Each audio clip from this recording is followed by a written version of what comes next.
So when you start off in Photoshop, you want to make sure that you're starting a new document and that the new document is both big enough and the right orientation for what you want to do. So I'm going to go here and go to new. And if you look at print, for example, this is kind of where we are. Um, this is US sizes. We need either A4 or A3. A4 is fine if it's a high enough resolution. So we want to make sure that that resolution, first of all, click on A4. Resolution is at least 300 because then if we have to, we can print it A3 bigger and it'll still look okay because then it'll be 150 pixels per inch. So that's not so bad. And this way it's also not a super huge file, so it shouldn't slow down your computer too terribly much.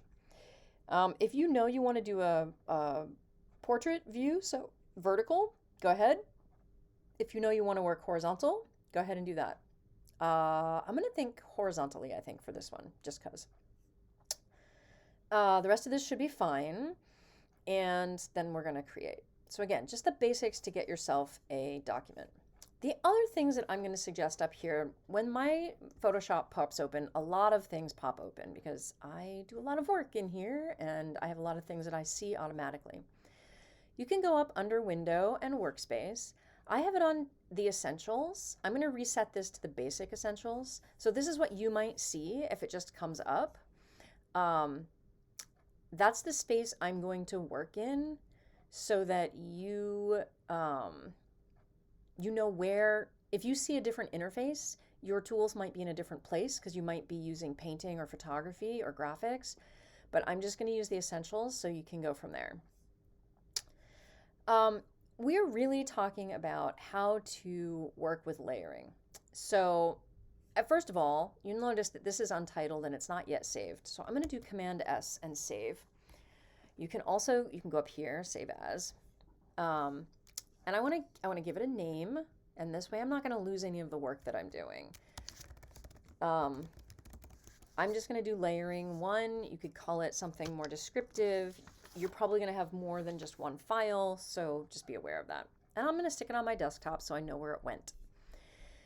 Now, I want to add into this some things, right? So I'm going to, you can do this a couple of different ways. You can, if you place a file, you can place an embedded file, and that links that file to the work that you're doing permanently. Like it's included in the file information. If you do it as something linked, you're going to have that other picture with this file in order for it to be useful. So make sure when you're placing embedded files, all right? So I have a bunch of things on my desktop. Let's see. What's this one? That's not too bad. Let's grab that. This is from my winter vacation. Phone pic from Shizuoka. Really pretty. And maybe I want to use that, and then I'll use that as a foundation here. And maybe I'm going to add more things up here that are not necessarily sky. Or maybe I want to add that base layer as something. First of all, we want to see our layers. So let's go to Window and Layers so I can see this here. Also notice that it's F7 if you have a keyboard that has functions, but like F7. And there's our layers right here. So eventually I'm going to have like a ton of layers. So I'm going to want to drag this down. Highly useful thing. Your background is just the white. We're going to leave it there for now. Then maybe I'm going to place, oops. Oh, I have to finish this. I haven't finished this yet. I just dropped it in. If I want it to stay that size, great. I can make it smaller. I can make it bigger. If I wanted to fill the whole background in, I could use that much of it. That would be fine. We have all kinds of options. I kind of want to do something a little bit different, so I'm going to leave it here. And then I'm going to hit return, and that's going to get rid of the X. So I'm going to do another one. I'm going to file, place embedded, right? Place embedded. And I'm going to go find, yes, maybe that. Let's use that one. I'm going to place that on there. And I'm going to do the same thing. I'm going to make that maybe a little bit smaller and kind of place it up. I'm going to place it up here kind of like so it overlaps a little bit. We'll see how that goes. And then I'm going to hit return again, and now it's embedded. You see it's in a different layer. Now these over here, you see the little thing on the corner, it's still a smart file. So if I wanted to like erase part of this, it wouldn't let me until I rasterize this. So we'll get to that in a minute. But I want to add in one more thing. I want to file place embedded things from this folder. So I have some things. I borrowed some things. Plus I have some like watercolor stuff. I borrowed, this was one of the mono prints. That might actually be interesting. So maybe that one, maybe some of those. Oh, that might work well because the circle of the utility cover, that could be cool. Oh, this is nice too. This might be fun in the sky. Maybe let me play with that for a second. So that's this one. I'm going to place that in there. And I'm going to place it, I'm going to make it kind of big.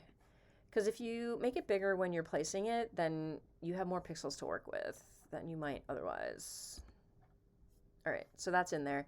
And ignore the fact like we can't, things are under there. This is how you can see like under each layer, but I'm just gonna leave that for a second. So what we wanna do is I need to get rid of this like pavement around here because I just want this nice floating disc. So one of the things that Photoshop has is an object selection tool. Now it's actually pretty good. They've gotten a new AI that does this. It's easy to do the circle, right? So we select that area and I say, in that, find me the object. And it's gonna select the circle part. And it does a pretty good job. It's not 100% perfect, right? If we zoom in here, like I can see that like I would wanna go on that line and it has gone inside. You can fix those selection areas by clicking down here on that little tool with dot in it right there, that little box. And you can see where there's the pink area, and that's the area that's not masked. Because I want to erase some of that area, I'm going to grab the eraser tool, and I'm going to go in here, and I'm just going to do this, like that. So that little part gets added to my selection area. Now the rest of it's not too bad. There's some of it that's a little extra. So I'm then going to flip it around, grab the paintbrush, and be like, yeah, okay, so I don't really want that little bit of pavement there. I'm fussy. You can be as fussy or as not fussy as you want to be. Bonus round. So that's better for me. So then in order to get back to just the selection, then I have to click that tool again and it toggles back. And now I can see I have that selection. Now, I have two options. I can either copy and paste.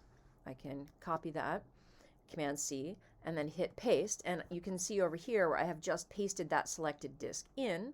Then I can blink the underneath and we're like in the ballpark. We can, what is the other thing that we could do?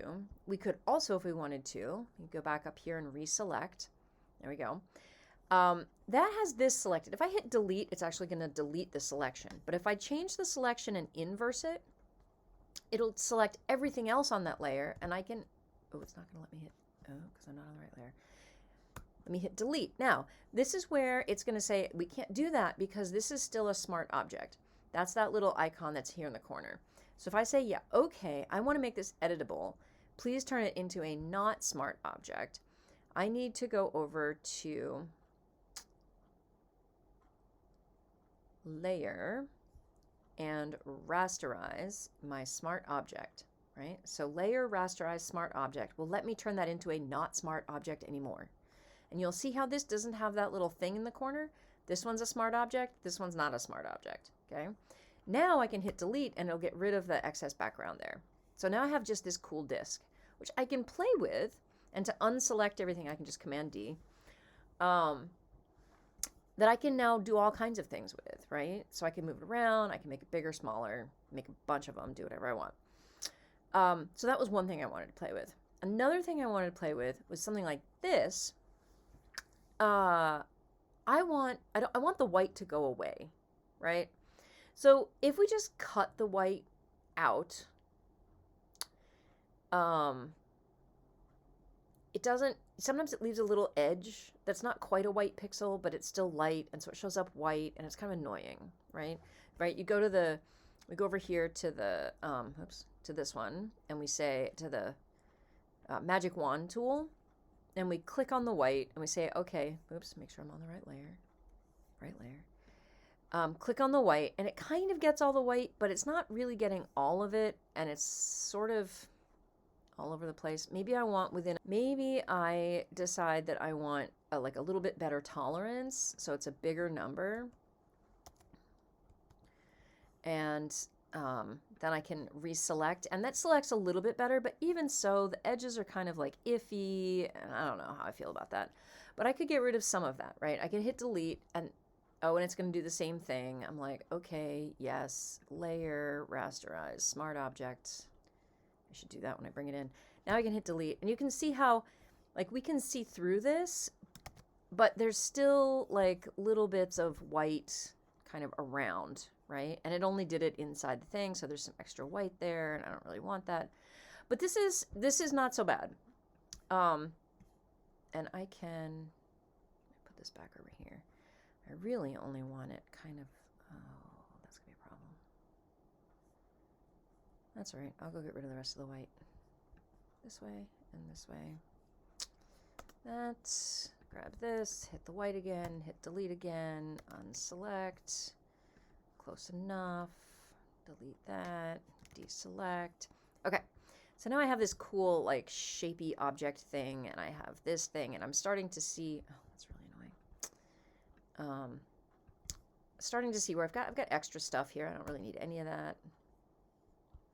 Should be, why did that delete? Delete?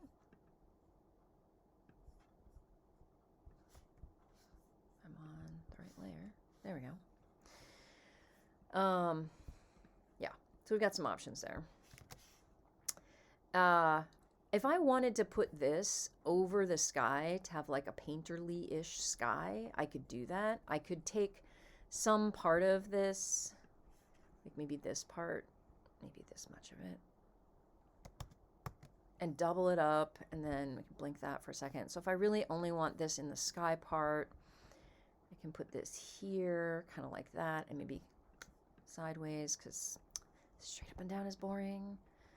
That's not so bad.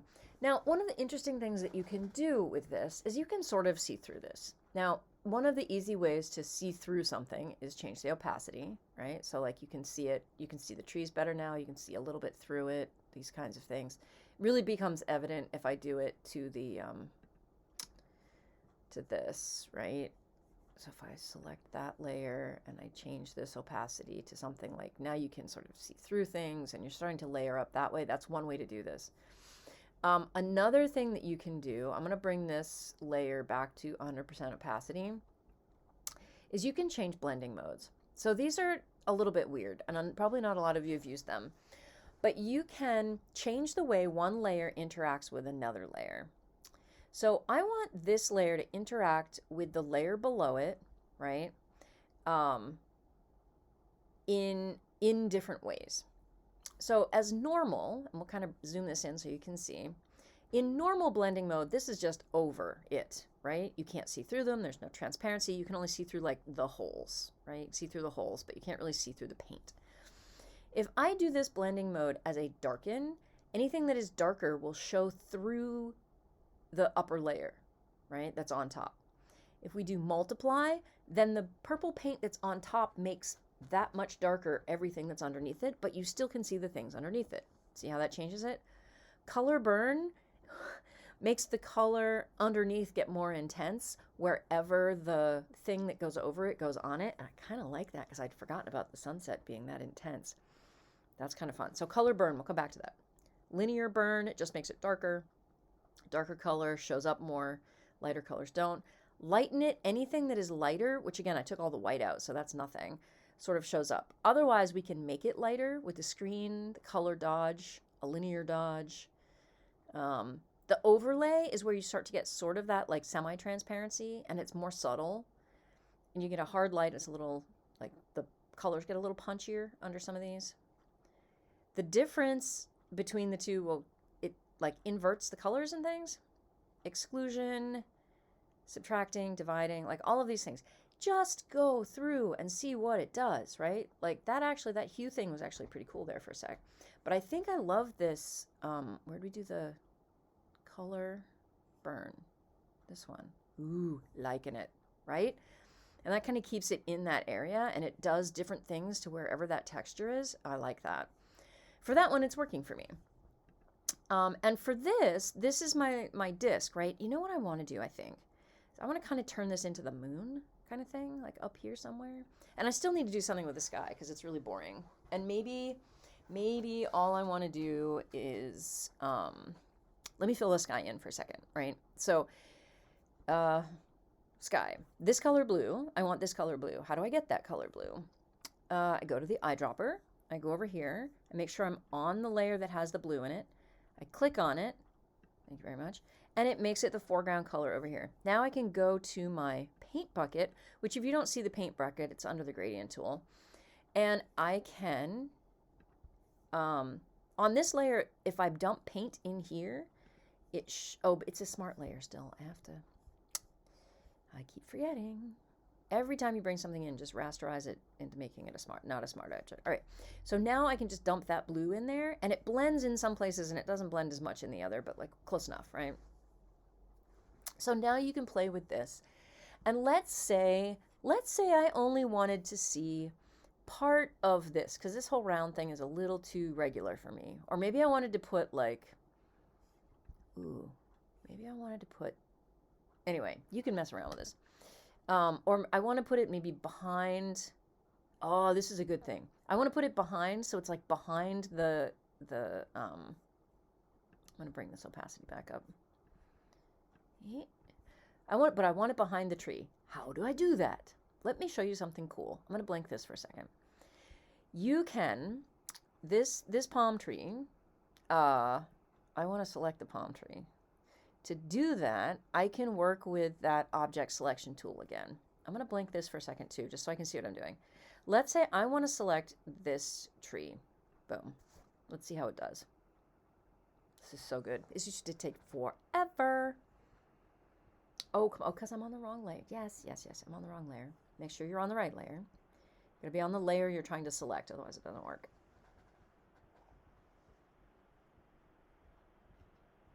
And I have a tree. How brilliant is that? All right. So with the tree selected, I can go back to the layer that's got the little moon on it, bring this back in. Now what I'm going to do is I'm going to create a layer mask. Where's my layer mask? Clipping mask? Layer mask. No, layer mask. To hide the selected part, right? So you see how the selected part is the tree, and I want to hide that on the utility cover layer. So just watch for a sec. All right. So what I have here is I've created a little mask over on this side. Anything that's black hides the thing that's underneath it. So my selection of the tree is now the black part on my layer mask. If I want to add to that, for example, if I just make some part of this black, you will see, let me make a bigger brush, right? If I just go like this, boom, it's like I erased it, but I didn't erase it. I just added that little black line on there, and now you see through. But the pixels are still there in the picture. So important. When you're doing layering and you want to see part of something but not all of it, don't erase it, because you can't change your mind later. If I just Command Z'd, if I move this, right, the layer mask stays attached, except once I make it, if I detach them, the layer mask stays in place. I can, oops, my bad, click on the layer. I can move this around, and the fact that you can see the tree, I can put this anywhere I want to. And I haven't like erased part of it and have to like delete it and put it back in whole again and all the things, right? It's very exciting. So think about how that works for you. The other thing that you could do, I can add to that layer mask. I'm going to reattach them. Let's say I wanted to also have it gradually disappear, right? That's just black on white. I want to add a gradient. So here are my gradients. And I want my gradient to be under here. I want it to be a basic black and white. Basics, go back to basics. Black to white. And let me see, does it go black to white or black? Okay. So I think I want it to go from completely disappearing to partially appearing to like being all visible up top. Oh, whoops, wrong layer. You have to make sure that the layer mask is active. So that little white box around it, again, we love Photoshop, just Command Z and do it again. Now, okay, so it's partially also over my tree because because it went over it here, it made the whole thing a layer mask that way. Oh well. We can go back and put the tree in again if you want. So we could have this sort of gradually disappearing into the horizon. Now if we go back and reselect the tree, while the tree is selected, I could get a giant paintbrush in black, giant paintbrush, and go over it here. And so now you can see the little tree on the layer mask thing. And now I have the tree in front and my little thing is disappearing into the background. And I put my textures up and things are suddenly looking a little more interesting, right? So we have all this cool, like, digital stuff. I want to make that bigger. Why is it not playing around with me? Where am I? Oh, there they are. It's way out there. I forget how big that is. Boop. Or if I decide I want more of it, I can also like copy and paste it. Copy, paste. Now I have 2. And now I can like move some of it around, or I can take this and instead of just making it repeat, I can like flip flop it over itself and have something else going on, or maybe make the, ooh, that fits nicely over there. Kind of like that. So anyway, you get the idea, right? So we're layering here. And we want to work with things in front and behind, and things with different blending modes, and things with different levels of opacity, and like whatever it is that's going on with that. We want to see how that might work for you. And maybe this one goes up over. Ha! Maybe that goes over. Ooh, that's kind of fun.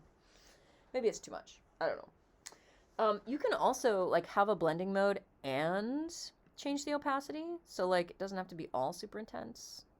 You can have different things in different areas. You've got, oh, so many options. Hopefully that gives you a thought process.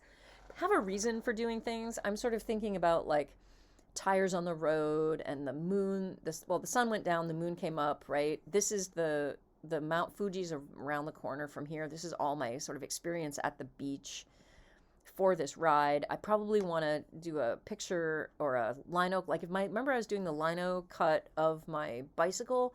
I would put that lino cut in this because it was a bicycle trip, and maybe put 3 or 4 of them. Maybe I have some cut paper that's like washi paper that says like this is Japan. There are lots of things that you can do, but these are some suggestions for layering with Photoshop. So whether you start with a photo in the background, or you start with say your watercolor texture in the background and you build up over it, you have parts of pictures. You don't have to have all of it. Like I could decide that I'm gonna add another layer mask because it's the easiest way to do this. What am I doing? Layer mask. And we're gonna just keep everything visible. But then if I use the black brush again, right? Or if you use a gray brush, then half of it's visible, right? So maybe I just don't like this part. Maybe this is kind of boring, or I kind of want an uneven edge or something.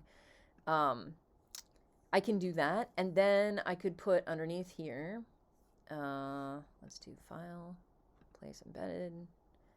What am I looking for? Where'd that watercolor go? That one.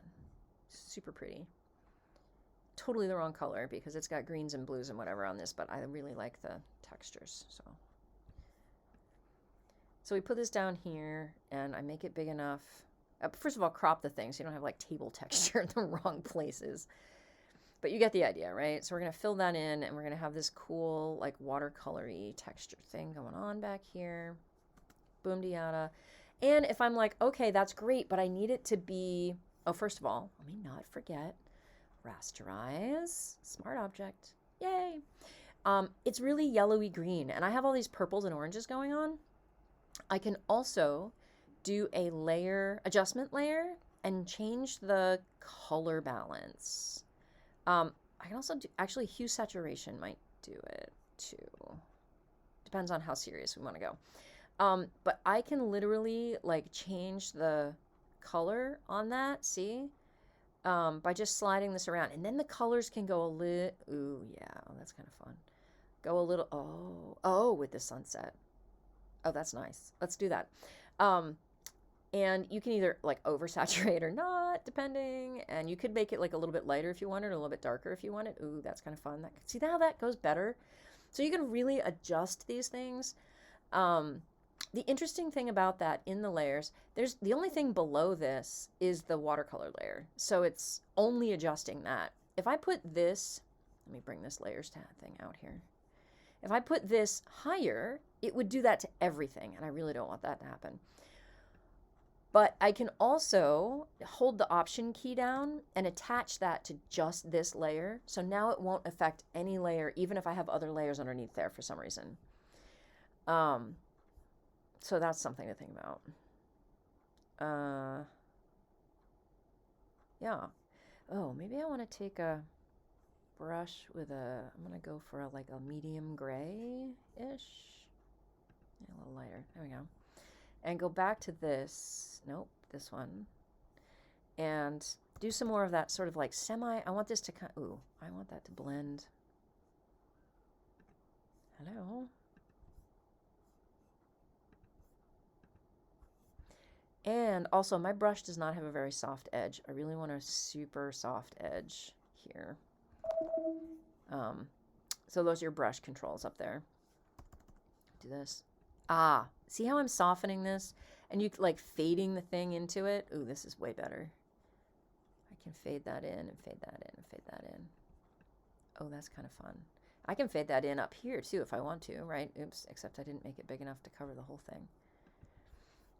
So then I can go back to this in the background. This is the one I want to bring up higher because I didn't quite make it big enough. Ooh, and now it fits better. And look at all that fun stuff going on. And again, I'm with the gray. That's why we're only seeing it partially, right? And my paintbrush, and we're on this thing. And you can see where the gray is, where it's showing through just a little bit. You get some of the cool pinks and, oops, edge of the paper. And then if I want to go back and use the black again, I can then go back and be like, ooh, and some of it I want to be even a little bit stronger. Maybe up through here. I like that veining, right? That's kind of fun. And maybe not there because I didn't make it big enough still. Jeez. Yeah. Oops, nope. That was making that one bigger. I want this one to be bigger. There we go. It's like fire.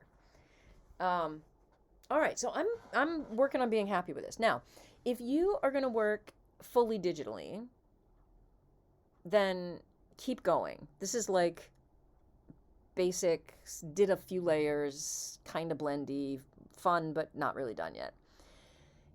If you're going to work digitally, take this further.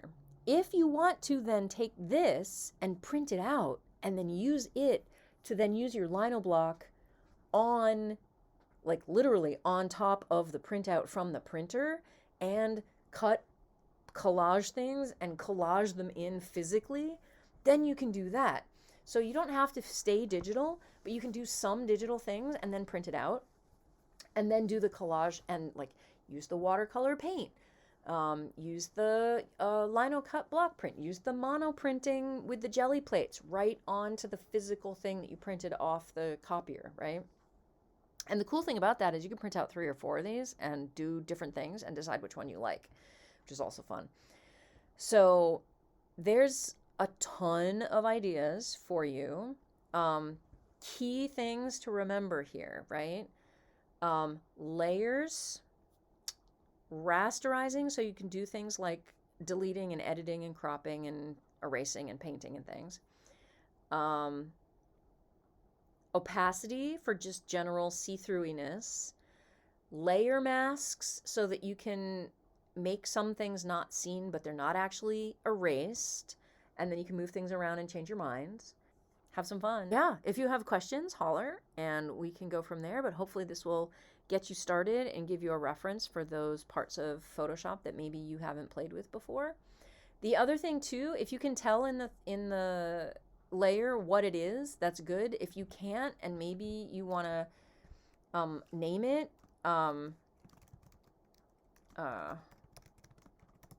this is sort of like the monoprint roller line things, and this one here is also that same thing.